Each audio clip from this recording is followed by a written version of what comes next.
साथियों नमस्ते। तो आज हम अध्याय 10 ध्वनि इसके जो इम्पोर्टेंट पॉइंट्स है वो पढ़ेंगे। और इससे पहले के जितने भी वीडियोज़ है वो सारे मैंने प्लेलिस्ट में डाल दिए हैं, तो आप प्लेलिस्ट में जाओ और सारे वीडियोज़ जो है आराम से देखो। तो यहाँ पर जो हमारा पहला पॉइंट है वो है कंपन। तो देखो, कंपन क्या होता है? किसी वस्तु का अपनी माध्य स्थिति के इधर उधर या आगे पीछे गति को कंपन कहते हैं। यानी कि मान लीजिए एक वस्तु हम गेंद लेते हैं। क्या लेते हैं? गेंद। अब मैंने क्या किया, मान लो ये ऊपर पाइप है और एक रस्सी को इस प्रकार से बांध लिया और वस्तु हमारी क्या हो गई? गेंद हो गई, जिसको मैंने इस प्रकार से गेंद के ऊपर इस प्रकार से बांध लिया। अब गेंद को मैं क्या करूँगा? धक्का दूंगा। तो पहले गेंद इधर जाएगी और फिर उसके बाद उधर जाएगी, और ये जो बीच वाली स्थिति है वो इसकी क्या हो जाएगी? माध्य स्थिति हो जाएगी। ठीक है।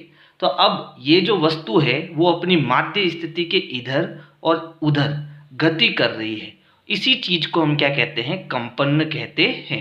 अब ये तो मैंने गेंद के बारे में आपको समझाया।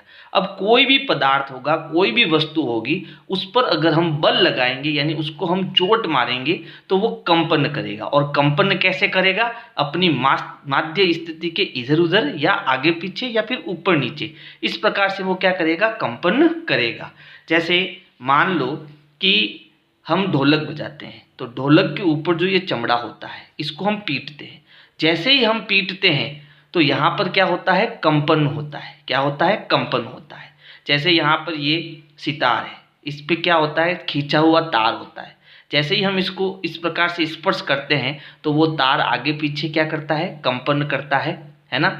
तो ये सारी चीज़ें जो है, जब इनको हम चोट मारते हैं या स्पर्श करते हैं तो क्या करते हैं? कंपन करते हैं। तो चलो आगे समझते हैं, आगे क्या कह रहा है। कंपित वस्तुओं द्वारा ध्वनि उत्पन्न होती है। यानी जब कंपन होंगे तो इस कंपन के कारण वस्तु जो है वो क्या उत्पन्न करेगी? ध्वनि उत्पन्न करेगी। इसीलिए जब हम ढोलक को पीटते हैं तो कंपन के कारण हमें ढोलक की आवाज़ सुनाई देती है। सितार में तार को हिलाते हैं, स्पर्श करते हैं, तो तार में कंपन होने के कारण उसकी जो ध्वनि है वो हमें सुनाई देती है। इसी प्रकार बांसुरी में क्या होते हैं? छेद होते हैं। तो जैसे ही हम इसमें हवा डालते हैं तो उन छेद के कारण क्या होता है? कंपन, अलग अलग टाइप का कंपन होता है, उसके कारण हमें ध्वनि सुनाई देती है। ठीक है। तो यहाँ पर एक बहुत इंपॉर्टेंट चीज़ हमने समझ ली है कि जब किसी वस्तु द्वारा कंपन उत्पन्न होता है तब हमें ध्वनि सुनाई देती है। ठीक है। अगला पॉइंट है, रबर को पेंसिल बॉक्स पर इस प्रकार चढ़ाना कि किनारों पर 2 पेंसिल हो। अब रबड़ को बीच में से खींचने पर वह कंपन करता है, जिससे ध्वनि उत्पन्न होती है। जैसे मान लीजिए मेरे पास एक स्टू बॉक्स है। ठीक है। पेंसिल का जो बॉक्स होता है वो बॉक्स लिया हमने क्या करा? इस बॉक्स के ऊपर इस प्रकार से एक क्या डाल दिया? रबर डाल दिया, और इस तरफ और इस तरफ हमने पेंसिल चढ़ा दी। अब जैसे ही मैं इस रबर को ऊपर से खींचूंगा तो वो इस प्रकार से ऊपर नीचे क्या करेगा? अपनी माध्य स्थिति के इधर उधर कंपन करेगा। अब कंपन के कारण यहाँ हमें कोई ना कोई ध्वनि सुनाई देगी। ठीक है। ये मैंने उदाहरण बताया है कि कंपन क्या होता है। फिर अगला पॉइंट देखो, अगला पॉइंट क्या है? धातु की थाली में कुछ जल डालकर उसे चम्मच से आघात करने पर जल में तरंगे उत्पन्न होती है, जो कि कंपन है। आप क्या करना? घर में एक थाली लेना और थाली में थोड़ा सा पानी डाल देना। फिर जो थाली है उसके किनारे पर जोर से चम्मच से चोट मारना। आप देखोगे कि थाली में जो पानी है वो हिलेगा। कैसे हिलेगा? तरंग के रूप में हिलेगा। ठीक है। और वो जो लहरें हमें दिखाई देती है पानी की, वो जो तरंगे दिखाई देती है, वही क्या है? वही हमारा क्या है? कंपन है। फिर अगला पॉइंट है, विभिन्न वाद्य यंत्र जैसे मजीरा, झांझ, घटक एवं एकतारा आदि में भी कंपन द्वारा ही ध्वनि उत्पन्न होती है। यानी कि जितने भी वाद्य यंत्र है उनको जब हम चोट मारते हैं या हाथ लगाते हैं या स्पर्श करते हैं तब कंपन के कारण ही हमें ध्वनि सुनाई देती है। अगला पॉइंट है, मनुष्य द्वारा उत्पन्न ध्वनि। यानी मानव कैसे ध्वनि उत्पन्न करते हैं वो हमें समझना है। तो देखो, मानव में ध्वनि वाक यंत्र या कंठ द्वारा उत्पन्न होती है। यानी जो हमारा ये कंठ है उसको हम क्या बोलते हैं? वाक यंत्र बोलते हैं, और ये श्वास नली के जस्ट ऊपर होता है। ठीक है। अब इस कंठ यानी कि वाक यंत्र ये कैसा होता है? इसकी संरचना कुछ इस प्रकार की होती है। तो इसे चलो हम आगे समझते हैं, आगे क्या कह रहा है ये। वाक यंत्र के आर पार दो वाक तंतु इस प्रकार तनित होते हैं कि उनके बीच में वायु के निकलने के लिए एक संकीर्ण झिरी बनी होती है। यानी कि ये जो वाक यंत्र है इसके आर पार यानी इस तरफ और इस तरफ, ठीक है, दो वाक तंतु तनित होते हैं, तनित अवस्था में इस प्रकार होते हैं कि उनके बीच में यानी ये वाला जो बीच का भाग है ये वाला, ठीक है, ये आपके एक संकीर्ण झिरी बन जाती है। हवा के जाने के लिए क्या हो जाती है, एक संकीर्ण झिरी बन जाती है। किसके कारण, इन दोनों वाक तंतुओं के कारण। ये क्या है, वाक तंतु है। जब फेफड़ों द्वारा वायु झिरी से बाहर निकलती है तो वाक तंतु कंपित होते हैं और ध्वनि सुनाई देती है। यानी कि जब यहाँ से हम फेफड़ों द्वारा वायु निकालेंगे या बोलने का प्रयास करेंगे तो यहाँ से हवा गुजरेगी, तो यहाँ से जब हवा गुजरेगी तो ये दोनों वाक तंतु कंपित होंगे और कंपित होने के कारण, कंपन होने के कारण ही क्या निकलेगी, ध्वनि निकलेगी। तो मनुष्य ध्वनि कहाँ से उत्पन्न करता है, कंठ से उत्पन्न करता है। और कंठ से ध्वनि उत्पन्न क्यों होती है, क्योंकि ये जो वाक तंतु होते हैं इनमें कंपन होता है, यहाँ पर एक संकीर्ण झिरी बन जाती है। जैसे ही यहाँ से हवा निकलती है तो ये जो तंतु है आपस में कंपन करते हैं, इस कंपन के कारण ही ध्वनि उत्पन्न होती है। ठीक है, फिर देखो वाक यंत्र श्वास नली के ऊपरी सिरे पर होता है, जो कि मैं आपको समझा चुका हूँ। ये हमारी श्वास नाल है, इसके जस्ट ऊपर हमारा क्या होता है, कंठ होता है, वाक तंतु, वाक यंत्र होता है। पुरुषों, महिलाओं व बच्चों के वाक तंतु की लंबाई भिन्न भिन्न होती है। यानी ये जो वाक तंतु है ना, इनकी लंबाई जो है वो पुरुषों में अलग होती है, महिलाओं में अलग होती है और बच्चों में अलग होती है। तो जब इसकी लंबाई अलग अलग होती है तो मनुष्य की यानी कि पुरुष की, स्त्री की और बच्चों की आवाज भी अलग अलग होगी। पुरुषों में यह 20 mm होती है, यानी पुरुषों में जो ये वाक तंतु की लंबाई है वो 20 mm होती है, महिलाओं में 15 mm होती है तथा बच्चों में बहुत छोटे वाक तंतु होते हैं, यानी उनकी लंबाई बहुत छोटी होती है। ठीक है, अब अगला पॉइंट है ध्वनि का संचरण। संचरण का मतलब होता है चलना, यानी ध्वनि कैसे चलती है, यानी ध्वनि एक स्थान से दूसरे स्थान तक कैसे पहुंचती है वो हमें समझना है। तो देखो ध्वनि को संचरण के लिए माध्यम की आवश्यकता होती है, यानी ध्वनि को अगर एक स्थान से दूसरे स्थान तक पहुंचना है तो उसके लिए क्या चाहिए, माध्यम चाहिए। अब ये माध्यम क्या होता है, तो आगे पढ़ो। ध्वनि किसी माध्यम से सभी दिशाओं में संचरित हो सकती है, यानी किसी माध्यम में अगर ध्वनि उत्पन्न हो रही है तो वो सभी दिशाओं तक पहुंच सकती है। ऐसा नहीं है कि एक ही दिशा में जाएगी, एक दिशा में नहीं, चारों दिशाओं में जा सकती है। यह माध्यम गैस, ठोस या गैस, द्रव या ठोस हो सकते हैं। यानी कि ये जो ध्वनि है वो कहाँ कहाँ संचरण कर सकती है, गैस यानी कि हवा में संचरण कर सकती है, द्रव यानी कि पानी जैसे पदार्थों में संचरण कर सकती है, ठोस यानी कि जैसे लोहा, तांबा, प्लास्टिक ऐसे जो पदार्थ है उनमें भी ध्वनि का क्या हो सकता है, संचरण हो सकता है, एक स्थान से दूसरे स्थान तक ध्वनि पहुँच सकती है। फिर देखो आगे है, ध्वनि निर्वात में संचरित नहीं हो सकती, यानी ध्वनि संचरण के लिए माध्यम की आवश्यकता होती है। तो गैस, द्रव और ठोस इन सभी माध्यम में ध्वनि का संचरण हो सकता है, लेकिन निर्वात में ध्वनि का संचरण नहीं होता है। अब ये निर्वात क्या होता है इसको समझो। जैसे मान लीजिए ये हमारी पृथ्वी है, क्या है, पृथ्वी है, ठीक है। अब इस पृथ्वी के चारों ओर क्या है, ये हमारा हो गया वायुमंडल। वायुमंडल मतलब हवा हो गई, हवा का मतलब क्या हो गया, गैस हो गया, और गैस में ध्वनि का संचरण होता है। ये हमारा क्या हो गया, सूर्य हो गया, ठीक है।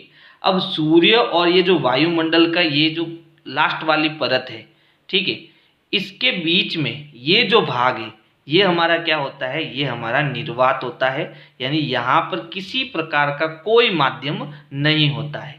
और जब यहाँ पर किसी प्रकार का कोई माध्यम नहीं होता है इसका मतलब यहाँ पर ध्वनि का संचरण नहीं होता है।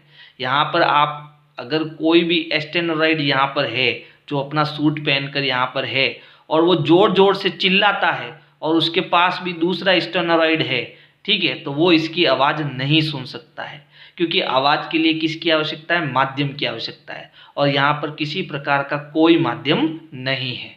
ठीक है, चलिए तो देखो अब जो ये माध्यम है गैस, द्रव और ठोस, तो इन माध्यम में ध्वनि संचरण कैसे होगा? तो सबसे पहले हम गैस माध्यम पढ़ते हैं। तो गैस माध्यम का सीधा सीधा मतलब हो गया वायु में ध्वनि का संचरण, है ना। तो वायु में ध्वनि का संचरण किसी कांच की ग्लास में मोबाइल डालकर रिंग करने पर तथा अब ग्लास को हाथों से सटाकर मुंह को हाथों के बीच की खाली जगह पर सटाकर रखकर पुनः रिंग करने पर दूसरी बार ध्वनि की प्रबलता कम हो जाती है। तो इसको मैं चित्र के माध्यम से समझाता हूँ। हमें क्या करना है, एक खाली ग्लास लेनी है जिसमें कोई पानी वानी नहीं होना चाहिए। इसमें हमें क्या डाल देना है, मोबाइल डाल देना है। फिर हमें रिंग करनी है। तो जब हम इस खाली गिलास में मोबाइल की रिंग करेंगे तो हमें जो ध्वनि है वो स्पष्ट रूप से सुनाई देगी और बहुत प्रबलता से सुनाई देगी, ठीक है। लेकिन अब हमें क्या करना है, इसी ग्लास को हाथों से इस प्रकार सटा देना है और जहाँ मुंह खाली है ना, ये ऊपर वाला भाग, इसको भी मुंह द्वारा एकदम पैक कर देना है, ठीक है। अब वापस घंटी बजानी है, रिंग करना है। तो जैसे ही अब हम रिंग करेंगे तो ध्वनि हमें थोड़ी कम सुनाई देगी। यानी यहाँ पर जब एकदम स्वतंत्र अवस्था में मोबाइल था तो रिंग हमारी घंटी जो है वो बहुत तेज बज रही थी। लेकिन जैसे ही हमने ये स्थिति बनाई तो इस स्थिति में हमारी क्या हो गई, आवाज़ कम सुनाई दे रही है, घंटी कम सुनाई दे रही है। इसका मतलब ये हुआ कि यहाँ पर चारों तरफ क्या है, वायु। तो चारों तरफ वायु है तो ध्वनि का संचरण स्पष्ट रूप से हो रहा था और चारों दिशाओं में होता है, ठीक है। लेकिन यहाँ पर हमने क्या करा, यहाँ पर हमने हवा यानी कि गैस को कम कर दिया। माध्यम थोड़ा कम होते ही घंटी की आवाज़ भी क्या हो गई, कम हो गई। इससे स्पष्ट होता है कि जो ध्वनि है वो गैस में यानी कि वायु में संचरण करती है, ठीक है। फिर देखो दूसरा हमारा माध्यम क्या है, द्रव। तो द्रव में ध्वनि का संचरण कैसे होता है इसको समझना है। तो किसी पात्र में जल भरकर उसके अंदर मध्य में घंटी बजाने पर भी ध्वनि सुनाई देती है। यानी कि अगर आपको ये पता करना है कि द्रव में ध्वनि का संचरण होता है या नहीं होता है तो हमें क्या करना है, एक पात्र लेना है, इसमें जल भर देना है और यहाँ पर हाथ से पकड़कर बीचों बीच में यहाँ पर घंटी बजानी है। और हमें कान को क्या करना है, थोड़ा किनारे पर लाना है। ये ध्यान रहे यहाँ पर कान में पानी नहीं जाना चाहिए, नहीं तो कान खराब हो सकते हैं। तो थोड़ा सा किनारे पर लाकर हमें घंटी बजानी है तो हम देखेंगे कि हमें घंटी सुनाई देती है। इसका मतलब द्रव में भी जो है ध्वनि का संचरण होता है। फिर अगला पॉइंट देखो, ठोस में ध्वनि का संचरण। यानी ठोस में ध्वनि का संचरण कैसे होता है इसको समझने के लिए भी यहाँ पर एक प्रयोग है। मीटर स्केल जो कि धातु की हो को एक तरफ से खरोंचने पर दूसरी तरफ से ध्वनि सुनाई देती है। जैसे मान लीजिए ये हमने एक मीटर स्केल ली है, ये हमारी क्या है, मीटर स्केल है। और ये लड़का जो है यहाँ पर कान से इसको लगा रहा है और दूसरा लड़का जो है यहाँ पर ये इस धातु को क्या कर रहा है, खरोच रहा है, यानी नाखून से ऐसे ऐसे खरोच रहा है। तो यहाँ पर जब ये खरोच रहा है तो ये ध्वनि जो है इसके कान में सुनाई देगी। यानी इसका मतलब है ठोस में भी ध्वनि का संचरण होता है ना। कुल मिलाकर गैस, द्रव और ठोस तीनों ही माध्यम में ध्वनि का संचरण होता है। अगला हमारा पॉइंट है मानव कर्ण। यानी मानव कर्ण को हमें समझना है। तो देखो कान के बाहरी भाग की आकृति कीप जैसी होती है। तो यहाँ पर देखो इसका चित्र भी है मेरे पास में। यहाँ पर ये जो बाहर की आकृति है वो कैसी है, कीप जैसी है, ठीक है, जो आगे एक नलिका में खुलती है। अब यहाँ पर जो ये कीप है वो आगे जाकर क्या कर रही है, एक नलिका में इस प्रकार से ये खुल रही है। और यहाँ पर देखो एक झिल्ली तनी हुई है ना। यानी ये हमारी नलिका हो गई जो आगे भी जुड़ रही है, ऐसा लिखा है। जिसके सिरे पर एक पतली तनित झिल्ली होती है। यहाँ पर देखो इस सिरे पर एक पतली तनित झिल्ली होती है, ठीक है। आप बुक में देखना, बुक में एकदम रंगीन फोटो बना हुआ है तो आपको स्पष्ट रूप से यहाँ पर एक झिल्ली दिखाई देगी। इसे कर्णपटह कहते हैं। इस झिल्ली को हम क्या कहते हैं, इस झिल्ली को हम कर्णपटह कहते हैं। कर्णपटह एक तनित रबर की सीट के समान होती है। और ये जो है कर्णपटह, जिसे हम कान का पर्दा भी बोलते हैं, ये एक तनित रबर की सीट के जैसा होता है। फिर आगे देखो, आगे क्या लिखा है, ध्वनि के कंपन कर्णपटह को कंपित करते हैं। जब भी कोई ध्वनि हमें सुनाई देती है तो यहाँ से वो ध्वनि जाती है और इस कर्णपटह पर टकराती है। और ये कर्णपटह रबर की एक झिल्ली होने के कारण यहाँ पर कंपन होता है। क्या होता है, कंपन होता है, ठीक है।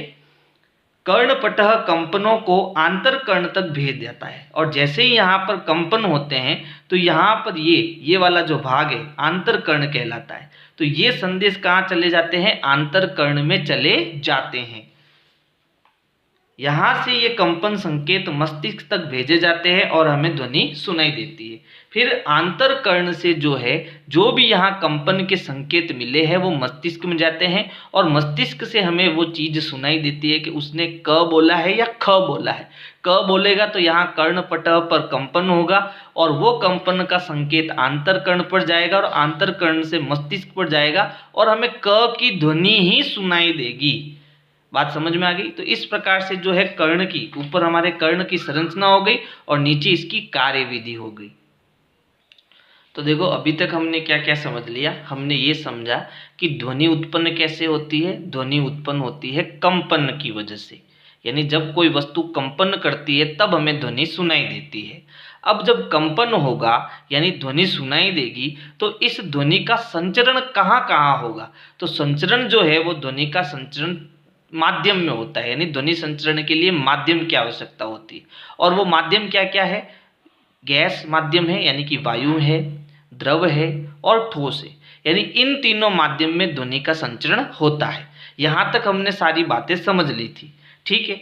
अब एक पॉइंट हमने पढ़ा था कि भाई निर्वात में जो है वो ध्वनि का संचरण नहीं होता है, तो ये भी चीज़ हमें याद रखनी है। यानी ध्वनि संचरण के लिए माध्यम की आवश्यकता होती है, निर्वात में ध्वनि का संचरण नहीं होता है। ये चीज़ें हमने समझ ली थी। अब हमें क्या समझना है? अब हमें समझना है कि जो ये कंपन होता है इस कंपन को हम दोलन भी कहते हैं, और इस कंपन के कारण दो चीजें उत्पन्न होती है, उनको भी हमें समझना है। एक उत्पन्न होती है आवृत्ति और दूसरी उत्पन्न होता है आयाम। ये दोनों किस में मिलेंगे? कंपन के अंदर मिलेंगे। तो इस चीज को हमें बड़ी डिटेल में समझना है। तो सबसे पहले देखो यहाँ पर फिर से हमें कंपन की परिभाषा आ गई है जो कि हम पढ़ चुके हैं, फिर भी एक बार हम पढ़ लेते हैं। भाई कंपन या दोलन गति किसे कहते हैं? तो किसी वस्तु का बार बार अपनी माध्य स्थिति के इधर उधर गति करना दोलन गति कहलाता है, जिसे हम कंपन भी कहते हैं, ठीक है।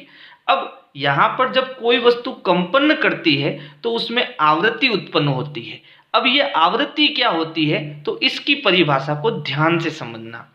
प्रति सेकंड होने वाले दोलनों की संख्या को आवृत्ति कहते हैं, अर्थात आवृत्ति बराबर दोलन बटा समय। इस चीज को समझना। देखो हमने स्टार्टिंग में पढ़ा था कि यहाँ पर हमारी क्या होगी? ये गेंद होगी, और जैसे ही गेंद को हमने धक्का दिया तो ये इधर उधर गति करने लगा। इस गति को हम क्या कहते हैं? दोलन गति कहते हैं। अब आवृत्ति क्या होती है कि एक सेकंड के अंदर ये गेंद कितनी बार इधर उधर गई, उसकी जो संख्या होगी उसी को हम क्या कहेंगे? आवृत्ति कहेंगे, है ना। यानी कि एक सेकंड में कितने दोलन हुए उस चीज को हम क्या कहेंगे? आवृत्ति कहेंगे। और आवृत्ति का सूत्र होता है दोलन बटा समय, यानी कि कितने समय में कितना दोलन हुआ वही आवृत्ति होती है। और शॉर्ट में इसको कहेंगे कि भाई एक सेकंड में कितने दोलन हुए उनकी संख्या को हम क्या कहते हैं? आवृत्ति कहते हैं, ठीक है। आवृत्ति का जो मात्रक है वो हर्ट्ज होता है। आवृत्ति का मात्रक क्या होता है? हर्ट्ज होता है। इसे मैं एक उदाहरण से आपको समझाता हूं। जैसे मान लीजिए मेरे पास एक वस्तु है। क्या है? वस्तु, ठीक है। उस वस्तु पर मैं बल लगाता हूं, चोट मारता हूं तो वो कंपन करती है, यानी कि क्या करती है? दोलन करती है, ठीक है। मान लो मैंने चार सेकंड का समय दिया। कितना समय दिया? मैंने 4 सेकंड का समय दिया, और 4 सेकंड में उस वस्तु ने कितने कंपन कर दिए? 40 कंपन कर दिए, ठीक है। कितने कंपन कर दिए? 40 कंपन कर दिए, 40 दोलन कर दिए। तो अब मुझे बताना है कि उसकी आवृत्ति क्या है। उसकी आवृत्ति क्या है? तो मैंने कहा आवृत्ति का सूत्र होता है दोलन बट्टा समय, ठीक है। तो यहाँ पर देखो नीचे क्या है? समय। तो समय हमारा कितना है? 4 सेकंड, और दोलन कितना है? 40। अब 4 का भाग दो, 4 एकम 4, और यहाँ 10 बार भाग जाएगा, 10/1, यानी एक सेकंड में कितना दोलन हुआ? 10 दोलन हुआ। तो यहाँ पर ये जो 10 है वो हमारी क्या हो गई? आवृत्ति हो गई, और इसे हम बोलेंगे 10 हर्ट्ज। क्या बोलेंगे? 10 हर्ट्ज, क्योंकि आवृत्ति का मात्रक क्या होता है? हर्ट्ज होता है। यानी हर्ट्ज का मतलब ये हो गया कि एक सेकंड में 10 दोलन, 1 सेकंड में 10 दोलन, इसी को हम हर्ट्ज बोलते हैं, है ना। क्योंकि परिभाषा क्या है, प्रति सेकंड होने वाले दोलन की संख्या को ही हम आवृत्ति कहते हैं, ठीक है। तो जब वस्तु कंपन करती है तो उसमें आवृत्ति क्या होती है, ये चीज आपको समझना है। फिर उसके बाद आवर्त काल क्या होता है, इसको भी समझना है। आवर्त काल का मतलब होता है एक कंपन में लगा समय आवर्त काल कहलाता है, यानी इस सूत्र का जस्ट उल्टा, ठीक है। इसको हम ऐसे कह सकते हैं, आवर्त काल बराबर 1/आवृत्ति, और इसका मात्रक क्या होता है, इसका मात्रक सेकंड होता है, क्योंकि आवर्त काल का मतलब होता है समय। और कौन सा समय, कि भाई एक दोलन, जैसे गेंद जो है, हमारी गेंद जो है वो इधर गई और फिर इधर आई, तो इसको यहाँ से यहाँ तक आने में ये हमारा क्या हो गया, एक दोलन हो गया। और इस एक दोलन में कितना टाइम लगा उसको हम कहेंगे आवर्त काल, यानी कि एक कंपन होने में लगा टाइम जो है वो हमारा आवर्त काल कहलाता है। इसका सूत्र है 1/आवृत्ति, यानी जो हमने आवृत्ति उत्तर निकाला है उसमें एक ऊपर लिख दो और आवृत्ति को नीचे लिख दो, तो हमारा क्या मिल जाएगा, हमें आवर्त काल मिल जाएगा। या फिर इसका दूसरा सूत्र हम लिख सकते हैं, आवर्त काल बराबर समय बट्टा दोलन, यानी इस सूत्र का उल्टा करेंगे तो हमें क्या मिल जाएगा, आवर्त काल मिल जाएगा, ठीक है। फिर हमें समझनी है प्रबलता। अब प्रबलता का मतलब ये होता है, जैसे मान लीजिए मेरे पास ये कुकर है, ठीक है, और मैं यहाँ से इसको लकड़ी से थोड़ा सा हल्का सा चोट दे रहा हूँ, तो ध्वनि हमें कम सुनाई देगी। और अगर इसकी जगह मैं लोहे की छड़ी से जोर से इसको चोट मारूंगा तो मुझे ध्वनि जो है वो जोर से सुनाई देगी। अब इसका मतलब क्या हुआ, इसका मतलब हुआ कि यहाँ पर जितनी प्रबलता से मैं किसी धातु पर चोट मारता हूँ तो मुझे ध्वनि उतनी ही ज़्यादा सुनाई देती है। अब उतनी ही ज़्यादा सुनाई देने का कारण है कि उसका आयाम बढ़ जाता है। उसका क्या बढ़ जाता है, आयाम बढ़ जाता है। यानी आयाम को समझने के लिए पहले मैं आपको प्रबलता समझाता हूँ कि यह प्रबलता क्या चीज़ है। तो देखो, ध्वनि की प्रबलता उसके आयाम पर निर्भर करती है। जब आयाम अधिक होता है तो ध्वनि प्रबल होती है, और जब आयाम कम होता है तो ध्वनि मंद होती है। अब इसका मतलब है कि सीधी सीधी प्रबलता जो है वो किससे जुड़ी हुई है, आयाम से जुड़ी हुई है। तो चलो अब हम आयाम को समझते हैं, आयाम को समझे। किसी धातु की ग्लास पर अलग अलग चोट मारने पर जब ग्लास के किनारे पर तार के सिरे पर बंधी छोटी थर्माकोल की गेंद स्पर्श कराते हैं तब गेंद का विस्थापन गिलास के कंपन के आयाम की माप होती है। अब इसको समझना, जैसे मान लो मैंने यहाँ पर क्या लिया, एक धातु की गिलास ली, ठीक है। इस धातु की गिलास से मैंने यहाँ पर क्या मारी, एक चोट मारी, क्या मारी, चोट मारी, ठीक है। और फिर मैंने क्या करा, यहाँ पर एक तार से यहाँ पर एक थर्माकोल की नीचे एक छोटी सी गेंद बांध ली। अब जब मैंने इसको चोट मारा, जैसे मान लो मैंने चम्मच से चोट मारा, तो जब चम्मच से चोट मारा तो हमें ध्वनि सुनाई दी। अब ध्वनि क्यों सुनाई दी, कंपन की वजह से, यानी धातु की इस ग्लास में कंपन उत्पन्न होंगे। अब इस कंपन, ये मैंने कितनी प्रबलता से चोट मारी है तो इसके आयाम को मुझे समझना है। तो आयाम कैसे समझेंगे, इस थर्माकोल गेंद की सहायता से समझेंगे। ये जो थर्माकोल की गेंद है वो हम क्या करेंगे, इसके किनारे पर स्पर्श करेंगे। जैसे ही स्पर्श करेंगे, क्योंकि मैंने इसको चोट मारी है तो यहाँ पर कंपन उत्पन्न होंगे, तो कंपन उत्पन्न होने की वजह से ये जो ग्लास है वो इस प्रकार से ऐसे ऐसे ऐसे यहाँ पर कंपन करने लगेगी। यानी कि अब थर्माकोल की जो गेंद है वो कंपन करने लगेगी। और ये कंपन इसको कहाँ से मिले, इस ग्लास से, क्योंकि मैंने इसको चोट मारी थी। अब मान लो मैंने चम्मच से और खतरनाक तरीके से जोर से चोट मारी, तो ये जो थर्माकोल की गेंद है अब वो इतनी दूर जाने लग गई। पहले कितनी जा रही थी, इतनी इतनी ही जा रही थी, लेकिन अब ये थर्माकोल की गेंद जो है वो इतना दूर जाने लग गई। यानी पहले आयाम कम था, अब आयाम इसका क्या हो गया, बढ़ गया। तो आयाम बढ़ने के कारण हमें ध्वनि और तेज सुनाई देगी। यानी आयाम बढ़ेगा तो ध्वनि की प्रबलता भी बढ़ेगी, और आयाम कम होगा तो ध्वनि की प्रबलता भी कम होगी। यानी सीधा सीधा प्रबलता जो है वो आयाम से जुड़ी हुई है। यानी कि मैं किसी धातु को कितनी जोर से तेज से मारूंगा तो उसका आयाम भी तेज होगा और हमें ध्वनि भी प्रबल तरीके से सुनाई देगी। ठीक है, ध्वनि की प्रबलता ध्वनि उत्पन्न करने वाले कंपनों के आयाम के वर्ग के समानुपाती होती है। तो ये एक चीज आपको याद रखनी है, यानी जो प्रबलता होती है, इसको ऐसे समझो, जो प्रबलता होती है, जो कंपनों का आयाम है, इसके वर्ग के क्या होती है, समानुपाती होती है। यानी आयाम जितना बढ़ाओगे प्रबलता भी उतनी ही ज़्यादा तेजी से बढ़ेगी।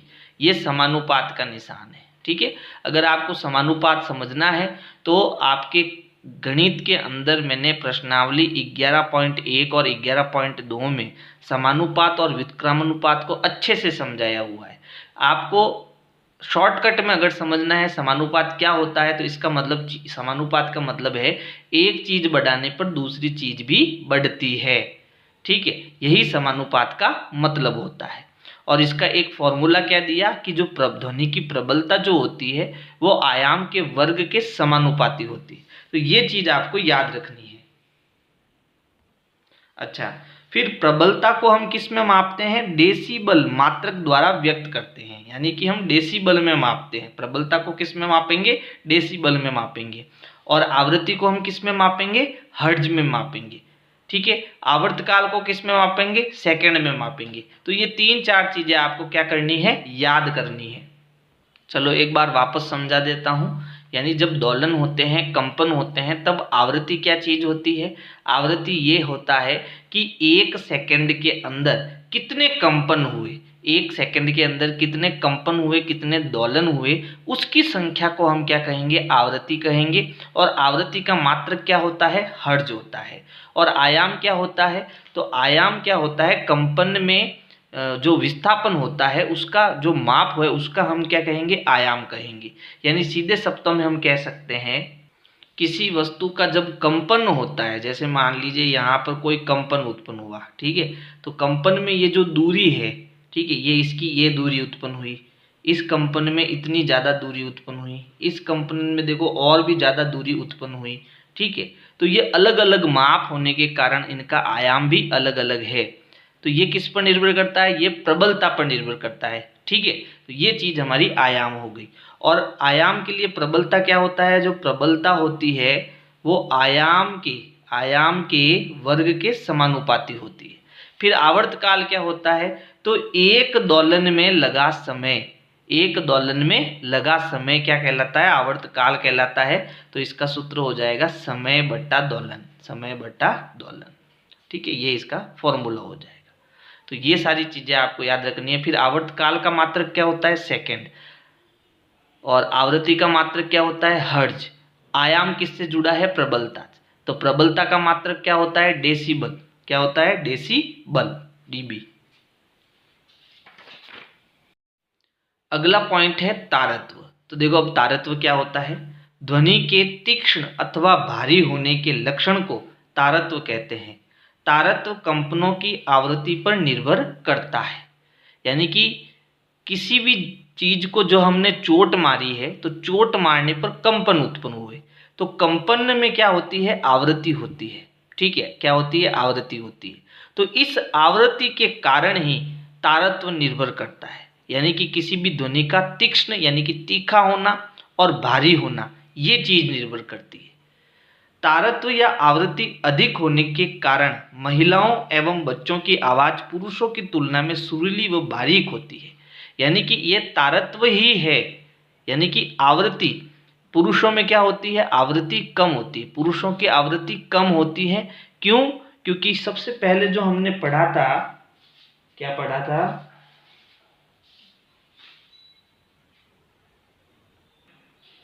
कि ये जो कंठ होता है, वाक यंत्र होता है, इसमें वाक तंतु होते हैं।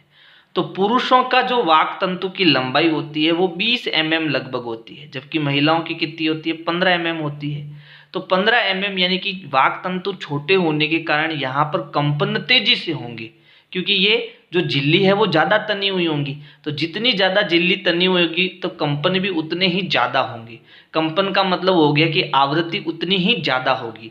तो महिलाओं में क्या होता है, आवृत्ति ज़्यादा होने के कारण उनकी आवाज़ तीखी होती है, जबकि पुरुषों में क्या होता है, पुरुषों में ये वाक तंतु की जो साइज है वो बड़ी होती है, तो वो जो तंतु होते हैं वो थोड़े ढीले होते हैं, है ना। उस झिल्ली क्या होती है, थोड़ी ढीली होती है, तो उसकी आवृत्ति भी कम होने के कारण पुरुषों की आवाज़ भारी होती है।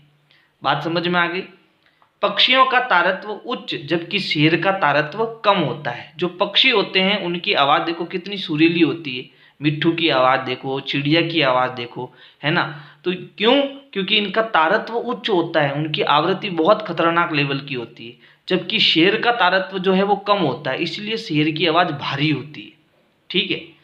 अब अगला पॉइंट है श्रव्य ध्वनि, ध्वनि, अश्रव्य ध्वनि और पराश्रव्य ध्वनि। ठीक है, ये क्या चीज़ है अब इसको समझेंगे। तो देखो श्रव्य ध्वनि क्या होती है, मानव कर्ण 20 हर्ट्ज से 20,000 हर्ट्ज की आवृत्ति वाली ध्वनि को सुन सकता है।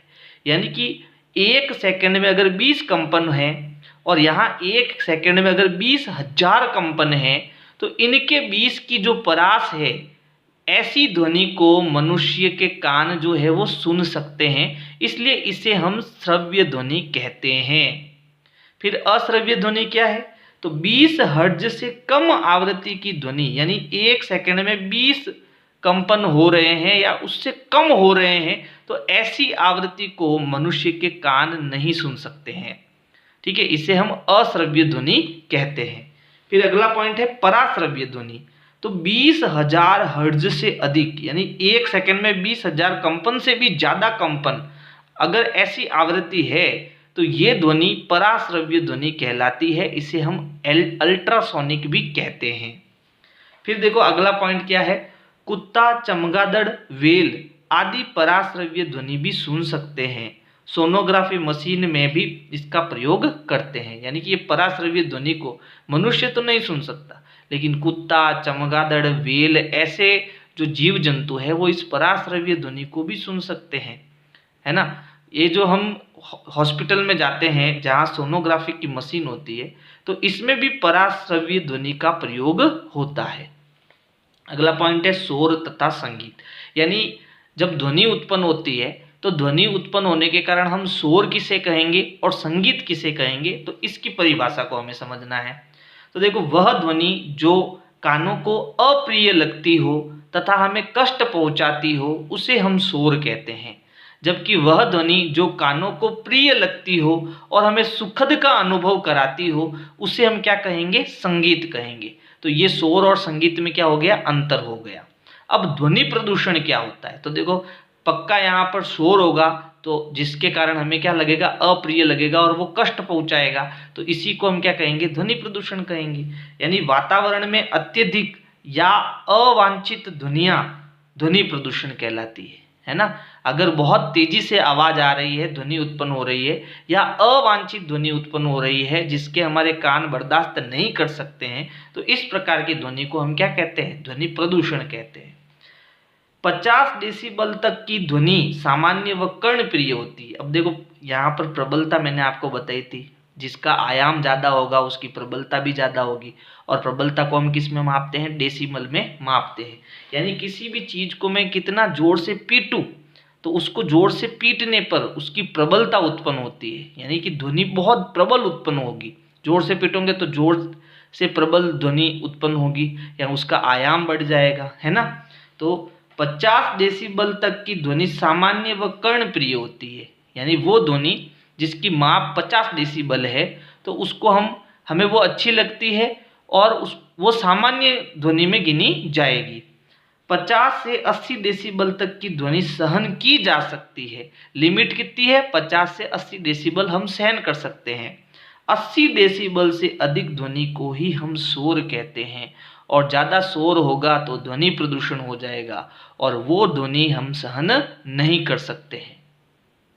फिर देखो अगला पॉइंट है ध्वनि प्रदूषण के कारण, यानी ये ध्वनि प्रदूषण किस कारण से हो सकता है। तो पहला है वाहनों की ध्वनि, यानी रोड पर हम देखते हैं बहुत सारे वाहन जो होते हैं वो चलते हैं तो ध्वनि उत्पन्न करते हैं, फिर हॉर्न भी बजाते हैं तो ध्वनि उत्पन्न करते हैं। तो वो सारी ध्वनियाँ मिलाकर एक बड़ा ध्वनि प्रदूषण का कारण बन सकती है। फिर है मशीनों का शोर। जब हम फैक्ट्रियों के पास जाते हैं तो वहाँ बड़ी बड़ी मशीनें चलती है, तो वो भी हमारे मशीनों का शोर हमें सहन नहीं होता है, तो वो भी ध्वनि प्रदूषण का कारण बनता है। लाउड स्पीकर है, उसको बहुत ज़्यादा लाउड कर दिया आपने तो लाउड स्पीकर की भी क्या हो जाएगा, ध्वनि प्रदूषण हो जाएगा। पटाखों का शोर है, रसाई के उपकरण हैं, ये सारे हमारे ध्वनि प्रदूषण में आएंगे। फिर ध्वनि प्रदूषण से होने वाली हानियाँ। मान लीजिए ध्वनि प्रदूषण हो रहा है और आप उसको सहन कर रहे हैं, तो उसको सहन करना नहीं है, क्योंकि उसको अगर आप सहन करोगे तो उससे आपको क्या हानियाँ हो सकती है, आपको अनिद्रा की बीमारी हो सकती है, अति तनाव हो सकता है, चिंता हो सकती है, ठीक है। फिर सुनने की अक्षमता अस्थायी या स्थायी रूप से कम हो सकती है, यानी कि आप कम सुनने लगोगे, या फिर ये अस्थायी या स्थायी भी हो सकता है, यानी कि कभी कभी कम सुनाई देगा और हर बार आपको कम सुनाई देगा, ठीक है। तो ये बीमारी आपको ध्वनि प्रदूषण के कारण हो सकती है।